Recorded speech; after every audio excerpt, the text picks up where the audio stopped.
Is Peerless bladesmen better than the coterie of the conceited? In this short series, I'm going to teach you how to use your Emperor's Children units more effectively. So I've noticed now Peerless bladesmen is starting to make a bit of a comeback in competitive 40k. So I myself have switched to Peerless bladesmen, and it's not because I think it's more competitive, it's because I think for me it is better. So let's have a quick little look. So the detachment rule is exquisite swordsmanship. So each time an Emperor's Children unit from your army is selected to fight, if it made a charge move this turn, select one of the abilities below. While resolving those attacks, melee weapons equipped by models in that unit have that ability.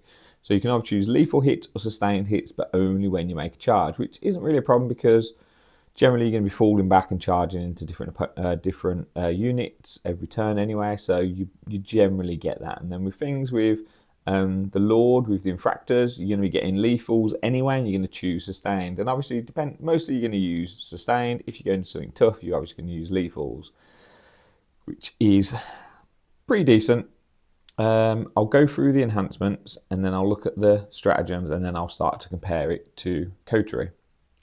So the first enhancement is faultless opportunist. This one I think is 15 points at the moment. So you can target the bearer's unit with heroic intervention for 0 CP, and you can do it when it's already been used, which is okay. Not great, but it's okay. Blinded speed, which I believe is 25 points. So again, once per battle at the start of the fight phase, the bearer can use this enhancement. If it does, until the end of the phase, models in the bearer's unit have the fight's first ability. That's pretty good, depending on what you want to use it on. If I use it, it's either on a Lord Exultant or it's on a Demon Prince. I think it's probably better on the Lord Exultant, but I'm not convinced on that one yet. Distortion. So this again is 25. If I was going to go for enhancement, this is one I'm going to go for. So add one to the attacks and damage characteristics of melee weapons equipped by the bearer. So it's either Demon Prince you're going to put it on or a Lord Exultant. So if you're going to put it on a Demon Prince, they're going to get 7 attacks with the strike, because you're not really going to use the sweep very much. And the damage is then going to be, instead of being 3, it's going to be 4. On the flip side, saying that you don't use the sweep very much because it's got no AP, it's only 1 damage, so it's not that great against, except from if it's against chaffy infantry. So if you put distortion on, so you get an extra attack which will bring you up to 15 attacks on the sweep, and then you get 2 damage. And if you use a stratagem, which you're going to go through in a minute, which gives you +1 AP, there's other ways to get extra AP as well. That means you are, against Space Marines, you're hitting on 2s, wounded on 3s with probably lethal or sustained. You're going to go for sustained.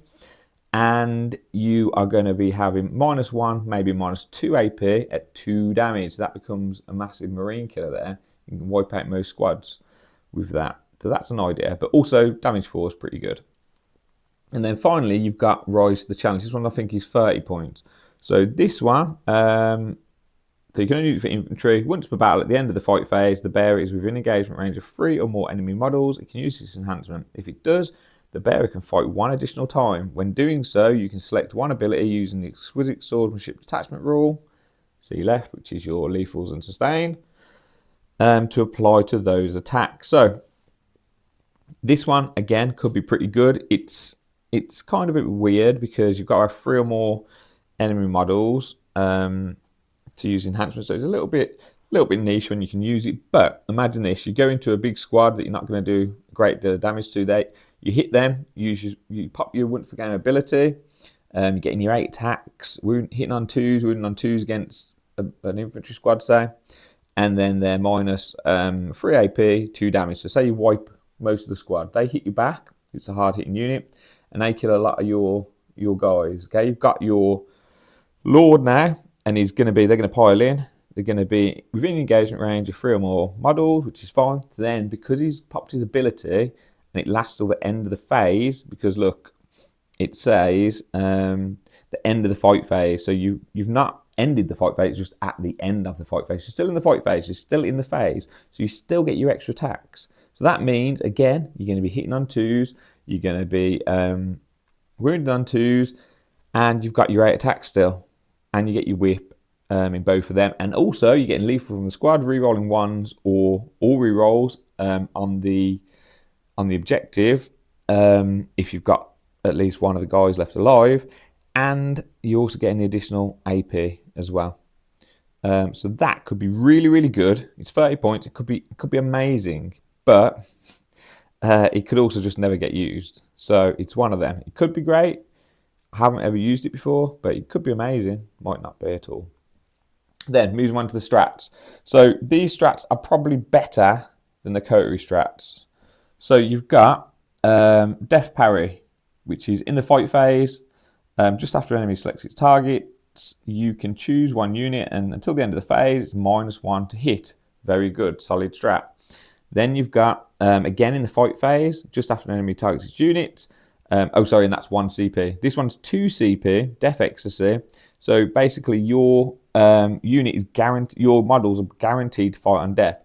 So imagine this being a Demon Prince, imagine it being a Lord Exultant squad. Because you pop his ability at the start of the fight phase, and it lasts the entire fight phase, that means he'll still get his ability to use his ability.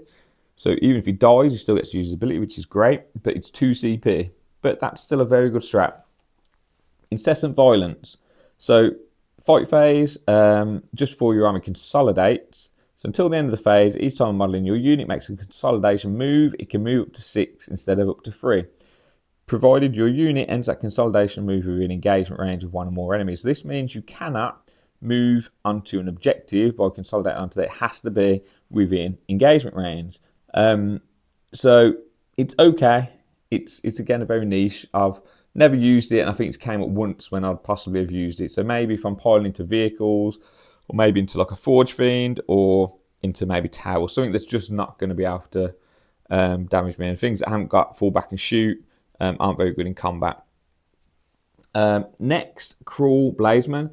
This is in the fight phase again. So 1 unit that made a charge move. Okay, so it has to charge. Till the end of the phase, improve the armor penetration characteristics of melee weapons equipped by models in your unit by 1. So this is what I was talking about in combination with distortion. So that would be good on the sweep attack for the Demon Prince. That's only 1 CP as well. Terrifying Spectacle. This one's a bit of a weird one. I've never used this one. It could be brilliant. It probably, most times it isn't. Your opponent's command phase. So if one of your units made a charge move in the previous turn and destroyed 1 or more enemy units in the previous fight phase, then each enemy unit within 6 of your unit must take a battleshock test, subtracting 1 from that test. They're below half strength. Enemy units affected by the stratagem do not need to take any other battleshock tests in the phase. So imagine you charge in with your Demon Prince, wipes the unit, and then next turn in your opponent's command phase, you can trigger battleshock within 6. Okay, and you -1 if they're below half. But it means the enemy won't have to take a battleshock for anything else, for any other reason. And generally, if they're below half strength, they're going to be taking battleshock anyway. So it's a bit of a strange one. And then next, this is a really, again, a niche one, but it causes opponents a lot of problems. So the way I play is I always try and help my opponents out. I always remind them of stratagems that I've got. So cut down the weak. It's 2 CP. Your opponent's movement phase just after an enemy unit falls back. 1 Emperor's Children unit from your army, except from a vehicle or a walker, that is within 6 of that enemy unit. So, sorry, the vehicle, unless it's a walker, that is within 6 inches of that enemy unit and would be eligible to declare a charge against that enemy unit if it were your charge phase.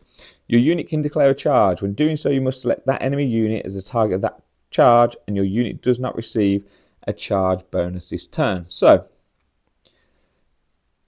if an opponent falls back from one of your units, any of your units that are within 6 inches of that enemy unit, and they're able to declare a charge, so not an engagement range, etc., they can then charge as if it's your charge phase, but they can only target that unit. Kind of like counter-offensive, but in your opponent's movement phase, just after falling back. It's very useful because most things move 6 inches or less or around 6 inches. So it's very difficult to get away from the unit that you're in engagement range with. You can do it, but it makes it more awkward. So if someone wants to fall back and charge back in, they have to move outside of 6 inches, and it makes a 6-inch charge.